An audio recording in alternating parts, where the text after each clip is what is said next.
Alam on line میں خوش آمدید، اور چلتے ہیں مولانا محمد امین صاحب کی طرف اور ان سے دریافت کرتے ہیں کہ ختم نبوت کے تحفظ کے لیے مسلمانوں کو کیا کرنا چاہیے۔ بسم اللہ الرحمن الرحیم۔ ختم نبوت کا مسئلہ اجماعی ہے، اس میں مسلمان فرقوں میں کوئی فرقہ بھی ایسا نہیں ہے کہ جو اس مسئلے میں اختلاف رکھتا ہو کہ نبی کریم صلی اللہ علیہ وسلم نبی آخر الزمان تھے، اور ان کے بعد کسی قسم کا کوئی بھی دعوی نبوت کرنے والا نبی نہیں ہو سکتا، بلکہ وہ جھوٹا ہے اور کذاب ہے۔ اور یہ ختم نبوت کا مسئلہ قرآن و سنت کے نص قطعی سے ثابت ہے۔ قرآن کریم کی تقریباً 100 آیات کریمہ نبی کریم صلی اللہ علیہ وسلم کی ختم نبوت کے اوپر جو ہے وہ دلالت کرتی ہیں، اور احادیث کا تقریباً 200 احادیث کا ذخیرہ جو ہے وہ نبی کریم صلی اللہ علیہ وسلم کی ختم نبوت کے اوپر جو ہے وہ دلالت کرتا ہے۔ قرآن کریم کی مشہور آیت جو ختم نبوت میں پیش کی جاتی ہے کہ ما کان محمد ابا احد من رجالکم ولکن رسول اللہ وخاتم النبیین، آپ صلی اللہ علیہ وسلم کی ختم نبوت اس سے جو ہے واضح طور پر جو ہے وہ ثابت ہے۔ اور اسی طریقے سے نبی کریم صلی اللہ علیہ وسلم کے فرامین میں تمام کتب احادیث کے اندر ختم نبوت کی روایات موجود ہیں، بالخصوص مسلم اور بخاری کے اندر نبی کریم صلی اللہ علیہ وسلم کی ختم نبوت کے متعلق واضح فرامین جو ہے موجود ہیں۔ جیسے مسلم اور بخاری ہی کی روایت ہے کہ نبی کریم صلی اللہ علیہ وسلم نے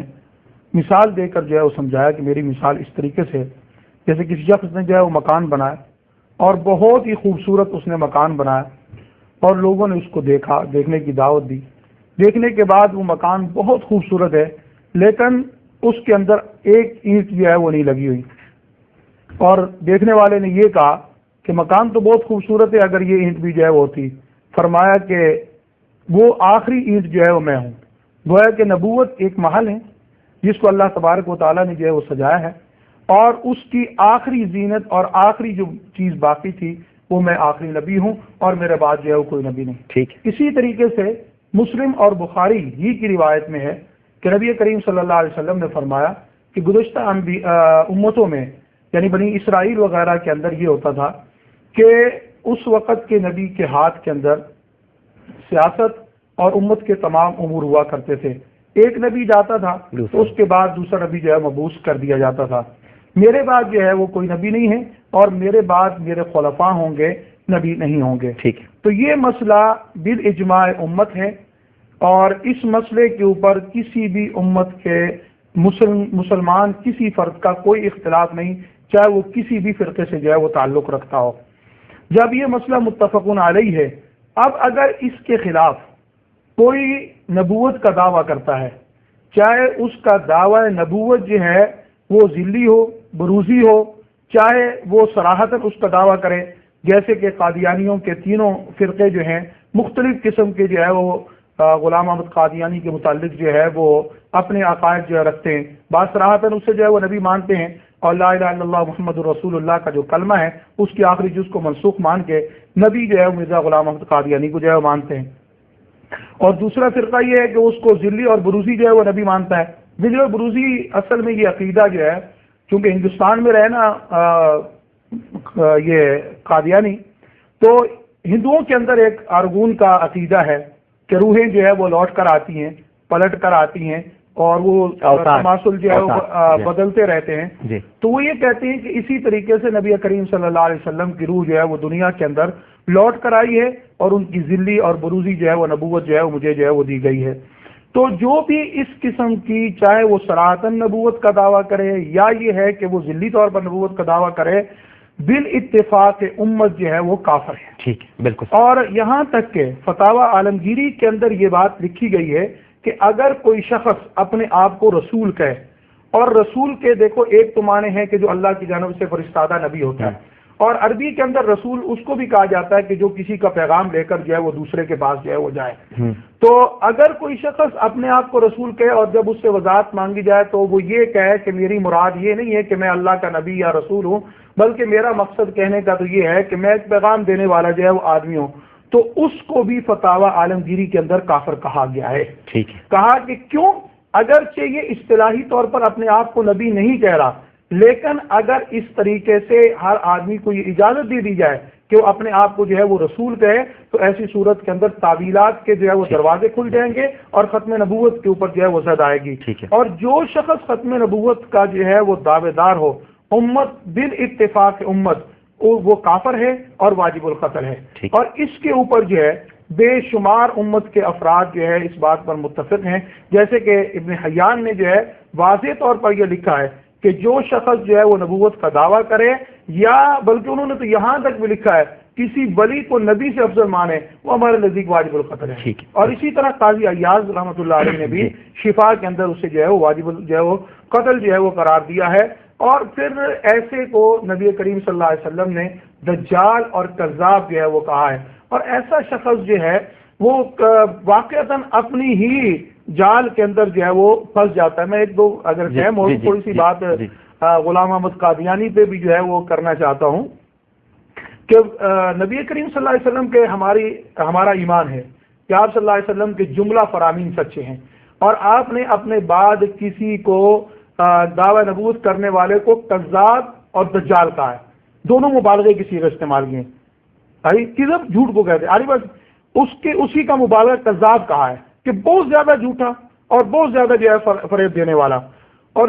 جتنے بھی مدعیان نبوت آئے ہیں، اگر آپ ان کی ہسٹری پڑھیں، ان کی تاریخ پڑھیں، تو پتہ یہ چلے گا کہ وہ اپنے ہی دعووں کے اندر اتنے زیادہ جھوٹے ہیں کہ خود اللہ کی لعنت تو ان پر ہے، لیکن خود انہوں نے اپنی زبان ہی کے ذریعے اپنے اوپر لعنت کی ہے۔ اس پر جو ہے میں ایک مثال جو ہے وہ قادیانی کی دوں گا کہ جیسے کہ غلام احمد قادیانی نے یہ لکھا کہ قرآن کریم کے اندر جو ہے وہ 3 شہروں کا ذکر ہے، ایک مکے کا ذکر ہے، ایک مدینے کا ذکر ہے، اور اسی طریقے سے ایک قادیان کا ذکر ہے۔ پوری امت مسلمہ اس بات کو جانتی ہے کہ مکہ اور مدینہ تو صراحتاً قرآن کریم میں ہے، لیکن کہیں بھی قرآن مجید کے اندر جو ہے وہ قادیانی کا ذکر نہیں ہے۔ اچھا، اس کے بعد پھر جو ہے وہ اس نے لکھا ہے مرزا غلام احمد قادیانی نے کہ جو شخص جھوٹ بولے اس کے لیے اس نے 3 حکم لکھے ہیں۔ ایک حکم تو یہ لکھا ہے کہ وہ مرتد ہے، دوسرا حکم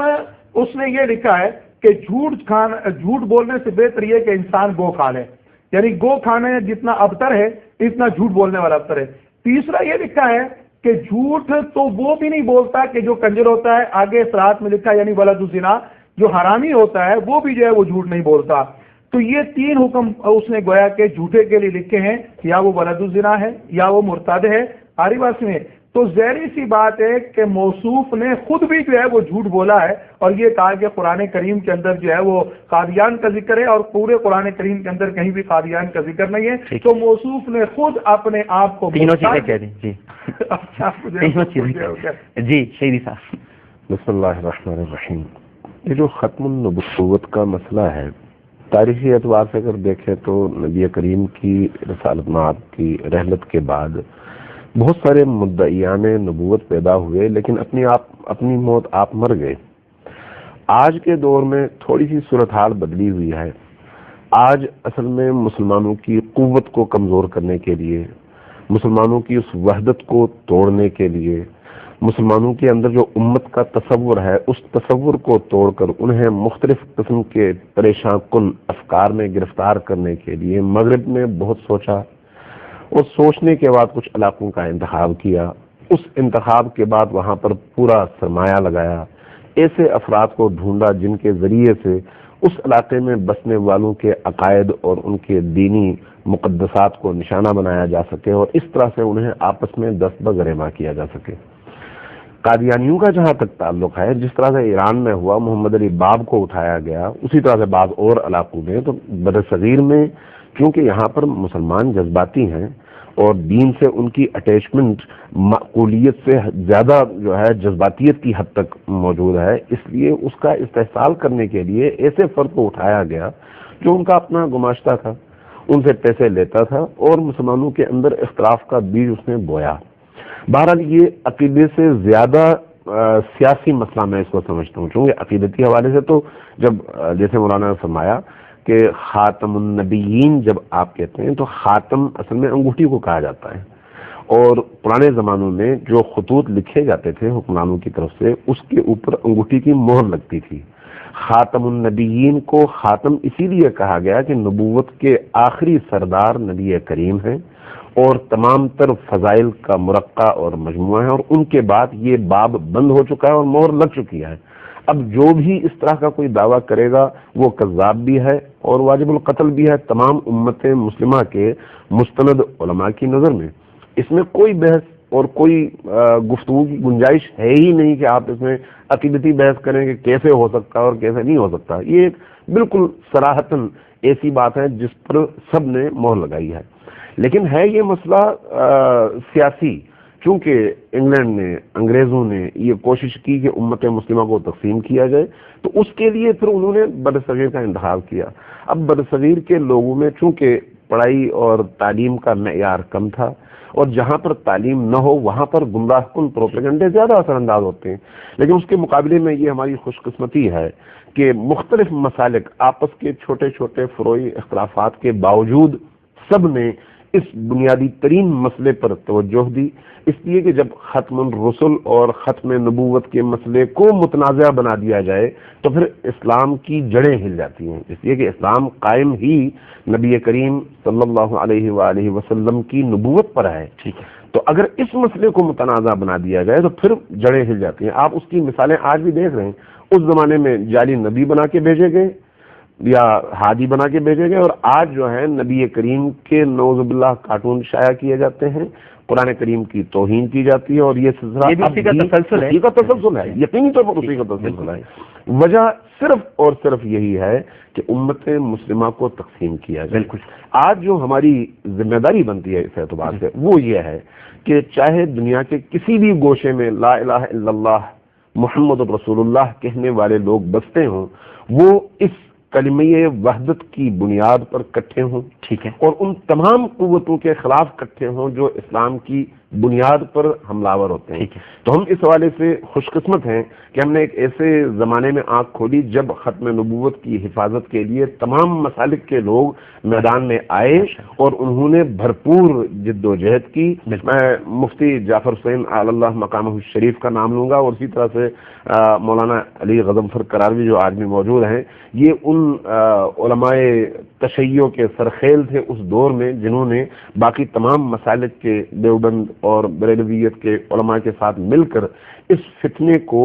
توڑنے اور اس فتنے کے خاتمے کے لیے پوری جدوجہد کی، اور اس کا ثمر آج ہم دیکھتے ہیں کہ پاکستان کے اندر نبی کریم کا عشق اور محبت پوری طرح سے معزز ہے۔ الحمدللہ الحمدللہ۔ میں بہت شکر گزار ہوں مولانا محمد امین صاحب آپ کا اور مولانا محمد امین شہیدی صاحب آپ کا۔ آپ دونوں شخصیات عالم آن لائن تشریف لائیں۔ ناظرین، اس کے ساتھ ہی عالم آن لائن کا وقت اپنے اختتام کو پہنچتا ہے۔ جب جب تحریک تحفظ ختم نبوت کا ذکر ہوگا، جیسے کہ اکابر علماء کے نام شہیدی صاحب نے لیے، یقیناً مولانا امین صاحب بھی جانتے ہوں گے، بڑے بڑے نام ہیں اہل سنت مکتب فکر سے بھی، لیکن ایک نام ضرور لیا جاتا رہے گا، اور لوگوں کو یاد آئیں گے وہ مناظر جب ایک شخص عشاء کی نماز کے بعد تقریر شروع کرتا تھا تو فجر تک اس کا خطاب جاری رہتا تھا، اور لوگ تلاش کرتے تھے اس میں حکمت کے موتی۔ امیر شریعت حضرت مولانا سید عطا اللہ شاہ بخاری علیہ رحمہ، ان کے خطاب سے ایک اقتباس آپ کی نظر کر رہا ہوں اور یہیں پر گفتگو تمام ہوگی۔ آپ فرماتے ہیں کہ تصویر کا ایک رخ تو یہ ہے کہ مرزا غلام احمد قادیانی میں یہ کمزوریاں اور عیوب تھے، اس کے نقوش میں توازن نہ تھا، قد و قامت میں تناسب نہ تھا، اخلاق کا جنازہ تھا، کریکٹر کی موت تھی، سچ کبھی نہ بولتا تھا، معاملات کا درست نہ تھا، بات کا پکا نہ تھا، بزدل اور ٹوڈی تھا۔ تقریر و تحریر ایسی ہے کہ پڑھ کر متلی ہونے لگتی ہے، لیکن میں آپ سے عرض کرتا ہوں کہ اگر اس میں کوئی کمزوری نہ بھی ہوتی، وہ مجسمہ حسن و جمال ہوتا، قوا میں تناسب ہوتا، چھاتی 43 انچ کی، کمر ایسی کہ CID کو بھی پتہ نہ چلتا، بہادر بھی ہوتا، مرد میدان ہوتا، کریکٹر کا آفتاب اور خاندان کا مہتاب ہوتا، شاعر ہوتا، فردوسی وقت ہوتا، ابو الفضل اس کا پانی بھرتا، خیام اس کی چاکری کرتا، غالب اس کا وظیفہ خوار ہوتا، انگریزی کا شیکسپیئر اور اردو کا ابو الکلام ہوتا، پھر نبوت کا دعویٰ کرتا، تو کیا ہم اسے نبی مان لیتے؟ میں تو کہتا ہوں کہ اگر سیدنا علی رضی اللہ تعالی عنہ دعویٰ کرتے کہ جسے تلوار حق نے دی اور بیٹی نبی نے دی،